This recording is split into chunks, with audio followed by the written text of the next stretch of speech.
Dear students, मेरे प्यारे विद्यार्थियों, हम मोहन राकेश जी द्वारा रचित कहानी मलबे का मालिक पढ़ रहे हैं। उसकी व्याख्या, उससे जुड़े हुए सभी आप कह सकते हैं महत्वपूर्ण तथ्य जो है हम साथ साथ जान रहे हैं। भारत पाक विभाजन के बाद और उसके दौरान जो है क्या स्थिति हुई थी, किस तरह से लोग घर से बेघर हो गए, इसका कुछ चला गया, पूरा शहर का शहर जो है खाक में बदल गया। इस तरह की स्थिति का बड़ा ही सजीव और मार्मिक चित्रण मोहन राकेश जी ने इस कहानी के माध्यम से किया है। और हमने इस कहानी में जब शुरुआत में पढ़ा तो हमने यह जाना कि जो है लगभग 7.5 साल बाद जो है अमृतसर में हॉकी का मैच है और लोग लाहौर से वहां आए हैं और एक दूसरे को देख रहे हैं। और आप कह सकते हैं कि वहां के बाजारों का भी है और सब लोग एक दूसरे के साथ बात करें, कईयों को लग रहा है कि यह शहर कितना बदल गया। और वहीं के एक बांसा बाजार, एक उजड़ा सा बाजार है जो विभाजन से पहले जो है वहां पर निचले तबके मुसलमान रहते थे। और आप यह कह सकते हैं कि शहतीर और बांसों की वहां पर दुकानें थी। और वहां पर एक बुजुर्ग व्यक्ति जो आया है, बूढ़ा मुसलमान है, जो वहां आया है और फिर अपनी उस गली को ढूंढ रहा है जहाँ कभी उसका घर हुआ करता था। गनी मियाँ उसको कहते हैं। और फिर मनोरी उनसे मिलता है जहाँ उनका मकान था। वो कहते हैं कि जब विभाजन हुआ था और आगजनी घटनाएं हुई थी उस समय जो है कुछ समय पहले ही उन्होंने बनाया था। तो फिर उसने ये कहा कि मकान की सूरत देख लूं। जो उसका पुत्र है चिराग और उसके बीवी बच्चे, कहते वो तो मैं शायद नहीं मिल सकता, पर मकान को जरूर देखना चाहता हूँ। गली के बाहर जो है लोग उसके बारे में बड़े अजीब अजीब सी बातें करते हैं। चेहमोगाइयाँ शब्द जो है लेखक ने प्रयोग किया है कि बातचीत बनाते हैं। और लोगों के मन में अभी तक वो दहशत है कि कोई मुसलमान आएगा, बच्चे को उठा के ले जाएगा या आग लगा देगा, जो भी है। तो लोग अंदर खड़े हुए जो है अपने बाहर से ही बाहर का नजारा देख रहे हैं। और जब वह बूढ़ा मुसलमान गनी मियाँ यह देखता है कि उसका मकान जो है एक मलबे के ढेर में बदल गया है, तो उसका मन बड़ा ही दुख हो जाता है। और अब सबको यूं भी लगता है कि किस तरह से जो है रखे पहलवान ने उसकी जो बच्चे थे, चिराग आदि है ना, छुरे वाला हाथ पकड़ कर चिल्लाया, मुझे मत मार, हाय कोई मुझे बचाओ। इस तरह से ऊपर से उसकी जो पत्नी है जुबैदा, उसकी बेटियां किस तरह से चीखती चिल्लाती दौड़ी थी। और उसके शागिर्द को किसने से ने मार दिया था, वो सारी बातें लोगों के सामने आ गई है कि रखे पहलवान ने क्या किया था, क्यों किया था। अभी आज बूढ़ा आ गया है तो बात होगी। इस तरह की बातें हमने अब तक कहानी में पढ़ी। और 2 दिन चिराग के घर की छानबीन होती रही, सारा सामान लूटा जा सका तो मकान को आग लगा दी। और फिर इसके बाद जो है वह बूढ़ा है वापसी गली में आ रहा है तो पीपल के नीचे जो रखे पहलवान है वह सोया हुआ था और उसे किसी ने जगा दिया है या खुद ही जाग जाए। अब्दुल गनी आया है, अपने मकान के मलबे पर बैठा है, उसके गले में थोड़ा झाग उठाया। मलबा उसका कैसे, मलबा हमारा है, पहलवान ने झाग से घराई आवाज में कहा। अब जो आप ये देखिए कि मनूरी की क्या शामत आई है, लच्छा चला गया। जो रखा पहलवान है उसका जो आप कह सकते शिष्य या जो भी है उसके नाम का, उसका नाम है लच्छे पहलवान।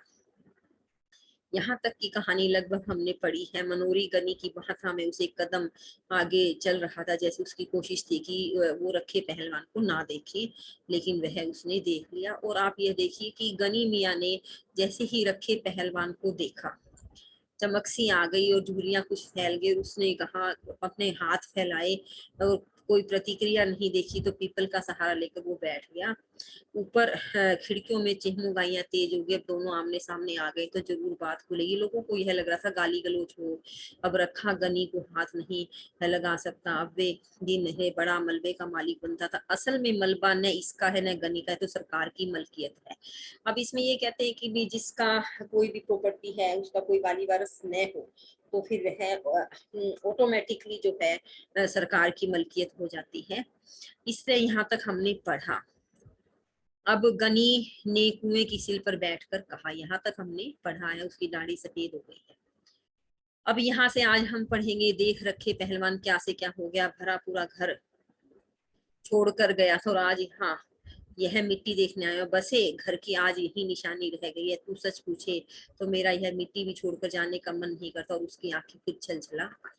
रखे पहलवान ने क्या किया उसे अभी तक पता नहीं है, और उसके मन में जो है इस चीज का बड़ा दुख है। और बार बार वो ये कह रहा है कि देख रखे क्या हो गया है, इसने से अब मेरे इस मिट्टी को भी छोड़कर जाने का मन नहीं। उसे अपने घर को की इस हालत को देखकर गनी मियाँ को बहुत अधिक दुख हो रहा है, और बात करते करते उसकी आंखें भर आई हैं। पहलवान ने अपनी टांगे समेट ली और अंगोछा कुएं की मुंडेर से उठाकर कंधे पर डाल लिया। लच्छे ने चिलम उसकी तरफ बढ़ा दी। वह कश खींचने लगा। तू बता रखे यह सब हुआ किस तरह? गनी किसी तरह ने आंसू रोक कर बोला, तुम लोग उसके पास थे, सब में भाई भाई की सी मोहब्बत थी। अगर वह चाहता तो तुम में से किसी के घर में नहीं छिप सकता था। उसमें इतनी भी समझदारी नहीं थी।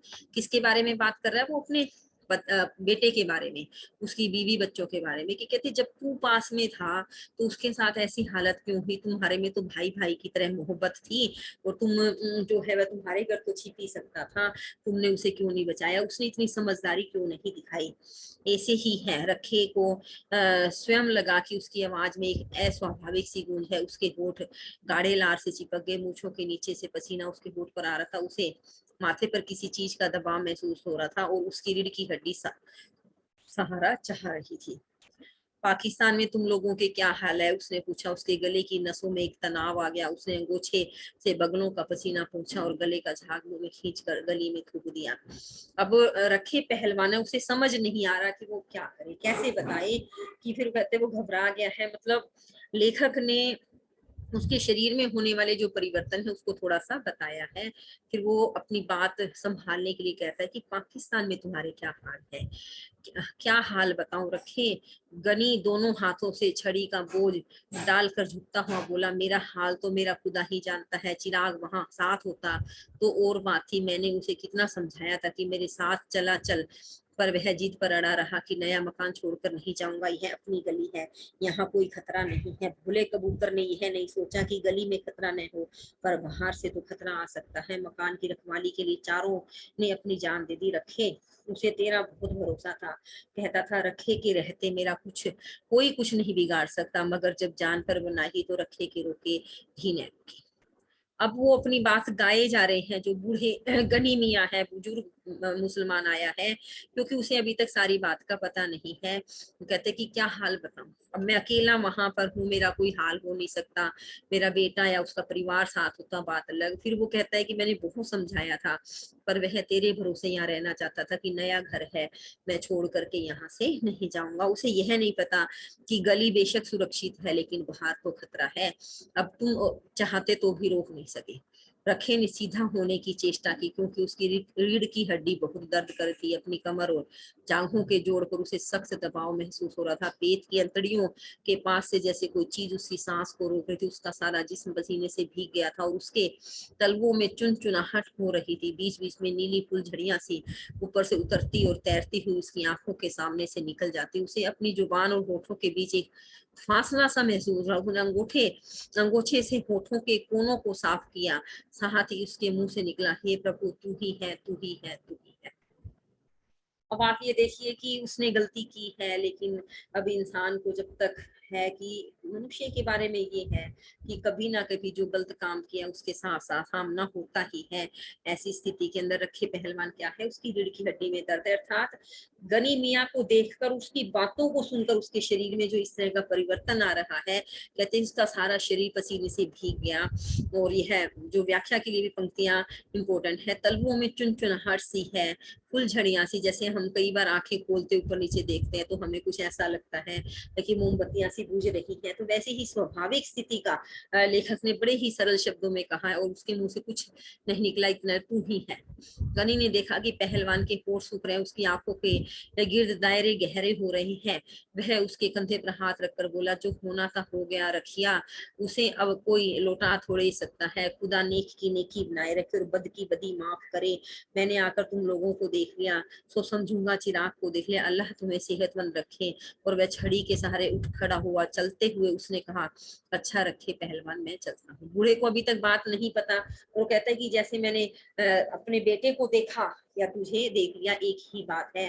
जो भगवान सबको सुखी रखे, नेकी के साथ नेकी बनाए रखे, बदी की बदी माफ करे, मतलब जो अच्छा है उसको अच्छा ही दे, और जो बुरा है उसके लिए भी बुरा क्या कहते हैं कि उसकी बुराई को माफ करके उसको भी सद राह दिखाए, अच्छी राह दिखाए, कि उसका जो अंदरूनी मानवता है, दया भरा स्वभाव है, वह ये कहता है कि यहाँ से देखिए बेटा, इंपॉर्टेंट पंक्तियां हैं, खुदा नेक की व्याख्या के लिए बनाए रखे।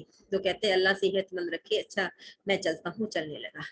रखे के गले में मद्दिम से आवाज निकली, अंगोछा लिए हुए उसके दोनों हाथ जुड़ गए। गनी हसरत भरी नजर से आसपास देखता हुआ धीरे धीरे गली के बाहर चला गया। कहते कि उसके मन से आवाज सी निकली, मध्यम सी, छोटा सा वो लगता था, उसके हाथ जुड़ गए। उसके हसरत का अर्थ है कि उसके मन में कुछ इच्छा है, ऐसी बात बोलकर वहां से चला गया। ऊपर खिड़कियों में थोड़ी देर चिहमोगोइयां चलती रही कि मनूरी ने गली के बाहर निकलकर जरूर गनी को सब कुछ बता दिया होगा कि गनी के सामने रखे का तालू कैसे पुष्ट हो गया था। रखा अब किस मुंह से लोगों को मलबे पर गाय बांधने से रोकेगा। बेचारी जुबैदा कितनी अच्छी थी, भय रखे मरदूद का घर न घाट, इसे किसी की माँ बहन का लिहाज नहीं था कि इसने जो उनके साथ किया है यह गलत किया है। लोग आपस में बातें बना रहे हैं और उन्हें यह लग रहा है कि गनी मियाँ को जो है मनूरी ने सब कुछ बता दिया होगा। थोड़ी देर में स्त्रियां घरों से जो है गली में उतर आए। बच्चे गली में गुल्ली डंडा खेलने लगे। 12-13 साल की लड़कियां किसी बात पर एक दूसरे से गुत्थम गुत्था हो गई। अर्थात जो गली का वातावरण था, जैसे ही गली में आ गए वह सामान्य हो गया। बच्चे खेलने लगे, जो महिलाएं हैं वह गली में आ गई। रखा गहरी शाम तक कुएं पर बैठा खंखार था और चिल फूकता रहा। कई लोगों ने वहां गुजरते हुए उससे पूछा, रखे शाह सुना है आज गनी पाकिस्तान से आया था? हाँ आया था। रखे ने हर बार एक ही उत्तर दिया, फिर कुछ नहीं, चला गया। रात होने पर रखा रोज की तरह गली के बाहर बाईं तरफ की दुकान के तख्ते पर आ बैठा। रोज वह रास्ते से गुजरने वाले परिचित लोगों को आवाज दे देकर पास बुलाता था और उन्हें सट्टे के गुरूर से हित के नुस्खे बताता रहता था। मगर उस दिन वह वहां बैठा लच्छे को अपनी वैष्णो देवी की उस यात्रा का वर्णन सुनाता रहा जो उसने 15 साल पहले की थी। लच्छे को मेज भेज कर वह गली में आया और मलबे के पास लोकू पंडित की भैंस को देखकर आदत के मुताबिक उसे धक्के दे देकर हटाने लगा। तत तत तत। अब ये कहते हैं कि जब गनी मियाँ आकर चले गए हैं तो उसके रखे पहलवान के स्वभाव में कुछ परिवर्तन सा है कि वह कैसे बैठा है, वो कहाँ जैसे लोगों के साथ जो बातें करता है उससे बिल्कुल विपरीत बात कर रहा है। लेकिन जो उसकी पुरानी एक आदत है कि मलबे के ऊपर कोई अपने पशु को भी नहीं बांध सकता, तो वह किसी की भैंस को देखता है उसे हटाने लगता है। भैंस को हटाकर वह सुस्ताने के लिए मलबे के चौखट पर बैठ गया। गली उस समय सुनसान थी। कमेटी की बत्ती न होने से वहां शाम से ही अंधेरा हो जाता था। मलबे के नीचे नाली का पानी हल्की आवाज करता बह रहा था। रात को खामोशी को काटती हुई कई तरह की हल्की हल्की आवाजें मलबे की मिट्टी में से सुनाई दे रही थी। चू चू चिक चिक। एक भटका हुआ कौवा न जाने कहां से उड़कर उस चौखट पर आ बैठा। इससे लकड़ी के कई रेशे इधर उधर छितरा गए। कोए के वहां बैठते ना बैठते मलबे के कोने में लेटा हुआ कुत्ता गुर्रा कर उठा और जोर जोर से भौंकने लगा। औ कौवा कुछ देर सहमा सा चौखट पर बैठा रहा और फिर पंख फड़फड़ाता कुएं के पीपल पर चला गया। कुएं के उड़ जाने पर कुत्ता और नीचे उतर आया और पहलवान की तरफ मुंह करके भौंकने लगा। पहलवान ने उसे हटाने के लिए भारी आवाज में बोला, दूर दूर दूर दूर हट। मगर कुत्ता और पास आकर भौंकने लगा। अब ये देखिए, उनकी बात जहाँ थी वहीं की वहीं रह गई। कहानी में वो कहते हैं कि इस मलबे के लिए उसने जो है अपनी दोस्ती को और किसी के भरोसे को उसने तोड़ा था कि यह जो मकान है इस पर मेरा ही अधिकार है, और वह उसे मिल भी नहीं पाया। पर जो उसने गलती की है, अंतरात्मा पर उसके बोझ है। गनी मियाँ बिना कुछ कहे चले गए हैं। उसके मन में अभी भी वह दोस्ती वाला भाव और विचार था। और उसके बाद भी जो रखे पहलवान है वह अपने मन में सोच रहा है, जीवन में जैसे कि लगता है आज उसके मन में और कोई सी बात आ गई है।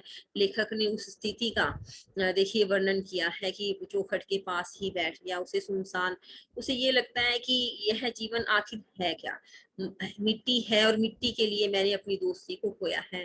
पहलवान ने एक ठेला उठाकर कुत्ते की तरफ फेंका।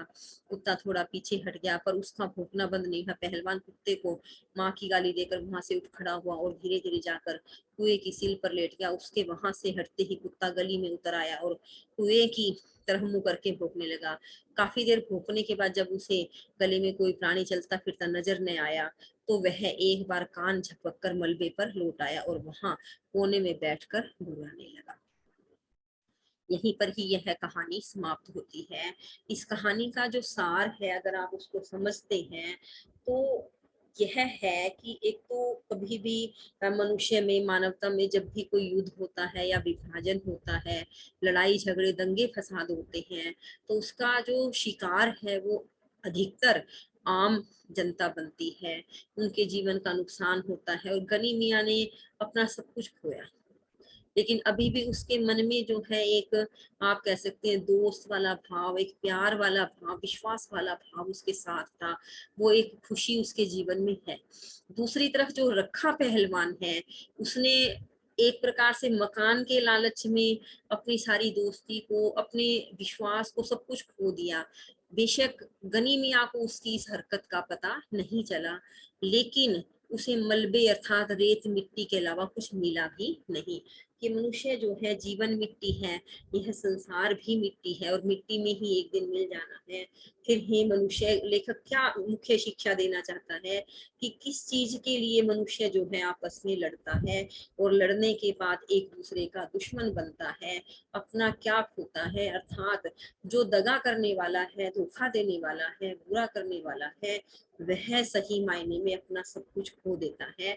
अगर आपके जीवन से किसी का साथ, किसी का प्यार चला जाता है, चाहे वह दोस्त है या कोई आपका अपना है, तो वह सबसे बड़ी क्षति है। कहते हैं कि किसी प्यार करने वाले हृदय को खो देना मनुष्य की सबसे बड़ी क्षति है, और उस क्षति को, उस आप कह सकते हैं कमी को, कोई भी पूरा नहीं कर सकता। यह इस कहानी का मुख्य जो है, आप कह सकते हैं मूल संवेदना है या उद्देश्य है। अगर कहीं पर भी कोई विभाजन होगा तो कम से कम जो आम जनता है, जो नुकसान कर रही है, अगर वह अपना मानवता का परिचय दे, एक दूसरे से जुड़ा रहे, प्यार बनाए रखे, तो भी कहीं किसी हद तक जो है होने वाले नुकसानों को हम कम कर सकते हैं। पर जीवन के अंदर अगर नुकसान हो गया है तो उसको फिर हम पूरा भी कभी नहीं कर सकते। यह इस कहानी का मुख्य भाव है, मुख्य सार है।